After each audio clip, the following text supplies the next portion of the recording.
It's not how you are coached to defend from corners. At least wait till you get home to crack one out, mate. Jesus Christ.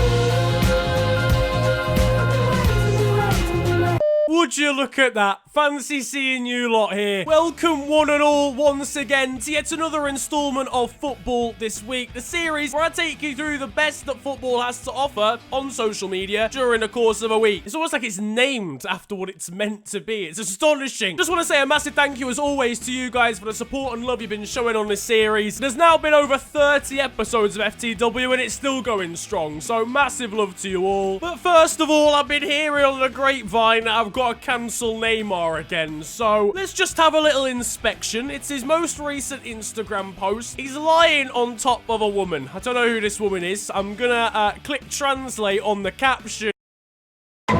Big man, this is not acceptable behavior. Neymar, I'm sorry, I've got to do it to you. I've got to put the cancel stamp down. The caption, when translated to English, is smashing mommy. Fam, I've got a translation of my own right here for you, Neymar. Why is he smashing his mum? Furthermore, I swear he's cheating on his sister with this. To be fair, it makes sense. The first FTW I ever created was literally about him slapping his own mum's ass. So are we even really surprised? The man is a serial offender at this point. It's no wonder Mbappe 2020 is happening. I would want to leave PSG if I was Kylian seeing this sort of behavior. Wait, so you're telling me when you invited me over for a family dinner and a spit roast, you didn't mean a meal?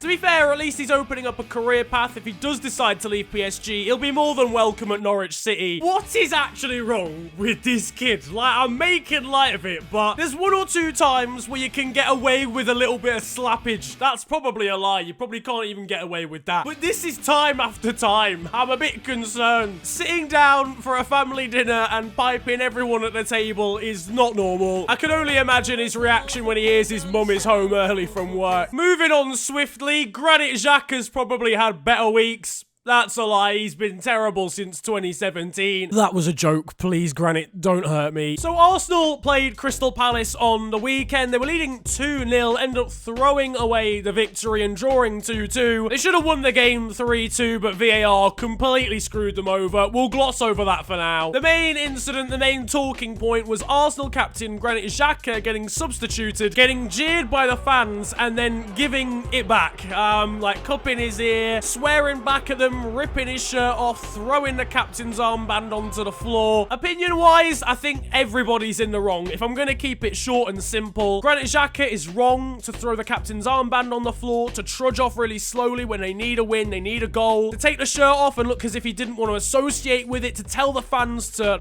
off is ridiculous. At the end of the day, they're helping pay your wages, mate. You can't treat them like that. At the same time, as an Arsenal fan, you got to cut him a bit of slack. 60,000 of you booing him, and he wasn't even the worst player on the pitch. If you boo a Tesco worker down their dairy aisle enough times, they're probably going to react. But the man most in the wrong is Unai Emery. Why are you giving Granit Xhaka the captain's armband in the first place? It shouldn't have been him. How are you going to ask the rest of the players who should be the captain? You're the manager, fam. You decide. It's actually a complete shambles at this club. Xhaka's changed his profile picture on Insta to one without him playing for Arsenal. Alexander Lacazette liked to post from troops calling Unai Emery and Granit Xhaka out. DT got his hat stolen live on Arsenal fan TV and his forehead was revealed to the general public. But seemingly, it's all alright as far as Unai Emery is concerned.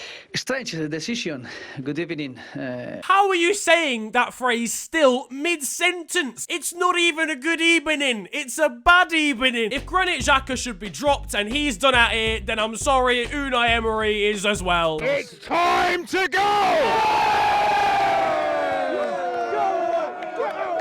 Now, Leicester played Southampton on the weekend. They won 9-0. It was a closely fought contest, in my opinion. Don't let the scoreline lie to you. This means they've equalled Ipswich Town's record for the heaviest defeat in a Premier League game. Ipswich were very quick to remind them that that was, in fact, the case. Their local rivals, Portsmouth, got in on the act as well, congratulating Leicester on the win. I wonder why they were so happy about it. In my opinion, it's a shithousery award apiece for both teams. I just just don't understand, right, how you lose a game 9-0 and still associate yourself as a Premier League club. You're done. Auto-relegation. I don't want to see you again. You're League One quality at best. It was always going to be a difficult game for Southampton after Ryan Bertrand got sent off after 12 minutes, but I don't think they were expecting a hat-trick for Jose Perez, a hat-trick for Jamie Vardy, and goals from everywhere else as well. Boss, Mr. Hausenhurtel, do you want us to go a bit more defensive now we're down to 10 men? 9. What, you want us to concede 9 goals? We can make that happen. No, I meant as in no. I speak German, fat, please. I'll be honest, after the Colleen Rooney, Rebecca Vardy beef, this tweet did make me laugh, but you're still a snitch, Rebecca, so it's been disallowed thanks to VAR. Speaking of which, massive props to this guy for his Rebecca Vardy Halloween costume. I mean, you know what? I've forgotten as well. I seem to recall seeing Shay Adams' expectations and goals for the season. Shay, mate, do you mind just refreshing my memory? It's a huge club, like I said.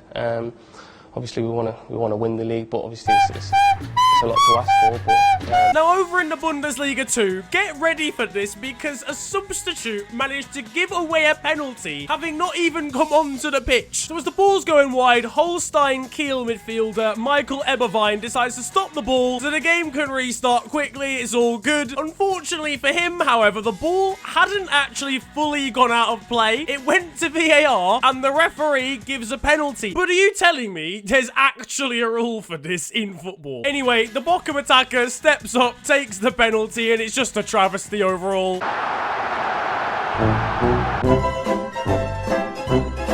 Hello all, and welcome to The Beautiful Game, the segment where we take a look at the poetic and brilliant side of the game that we love. We are back by popular demand for yet more glorious beauty.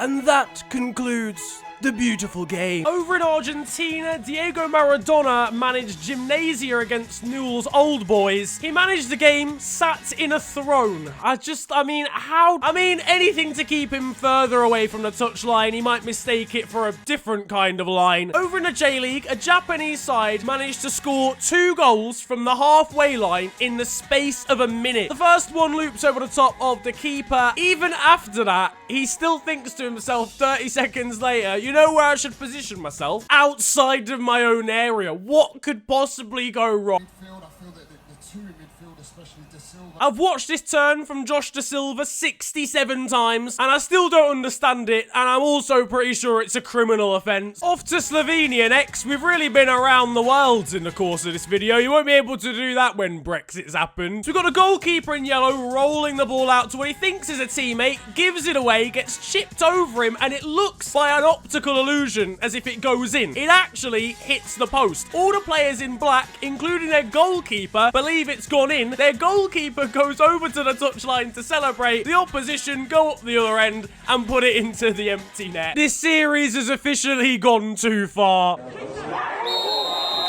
Now, though, it is time for still 0-0. And this is, of course, the segment where I bring in a best of Sunday League football from the course of the week. Today, though, we're in Turkey. And I'm going to assume the team in question isn't having the best first half of football. Gebertirim lan sizi. Ağzını sikinin ilk kadarı. Sen oynadığın topunu amına koyup hep yüzünden ağzını. Imagine trying this in England. Big Brian, the goalkeeper's having your life. To be fair, this is how I imagine half-time was in the Southampton changing rooms against Leicester.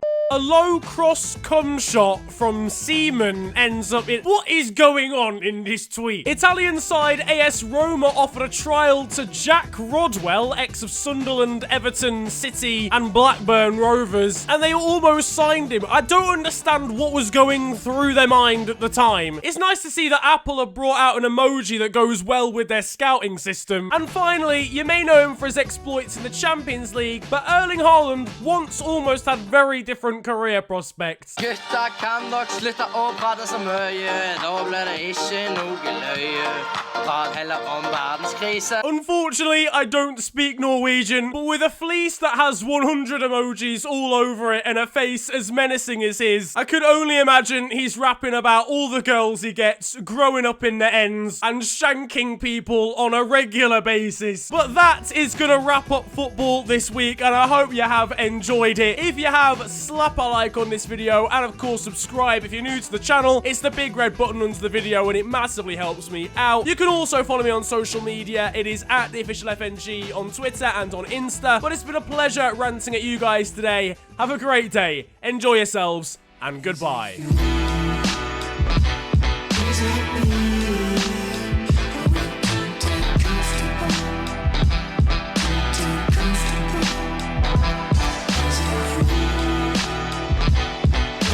me?